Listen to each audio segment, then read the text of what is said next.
வணக்கம் பாட்டாளி சொந்தங்களே. நேற்றைய தினம் சேலத்தில் பாட்டாளி மக்கள் கட்சி சட்டமன்ற உறுப்பினரான அண்ணா அருள் ராமதாஸின் மீது திமுகவினரால் தாக்குதல் உட்படுத்தப்படுறாரு. இது கண்டனத்துக்குரிய விஷயம். சேலத்தில் முத்துநாயக்கன்பட்டி என்ற கிராமத்துல ஏழை எளிய பிள்ளைகள் நீண்ட வெகு தூரம் சென்று பள்ளி படிப்பு மேற்கொள்றாங்க. இதனால அந்த கிராம மக்கள் அண்ணன் அருள் ராமதாஸை அணுகி இந்த கிராமத்திலே ஒரு பள்ளி கட்டிடம் அமைச்சு கொடுங்க அப்படின்னு ஒரு கோரிக்கை வைக்கிறாங்க.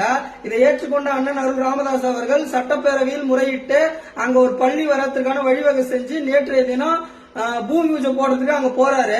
அங்க போகும்போது அங்க இருக்கிற திமுகவினர் அவரை தடுத்து நிறுத்தி, இது எங்களுடைய ஆட்சி, உங்களை யார் இங்க வர சொன்னது, நாங்க தான் இங்க பூமி பூஜை போடுவோம் அப்படின்னு அவரை தடுத்து நிறுத்தி அவர் மேல் தாக்குதல் நடத்துறாங்க.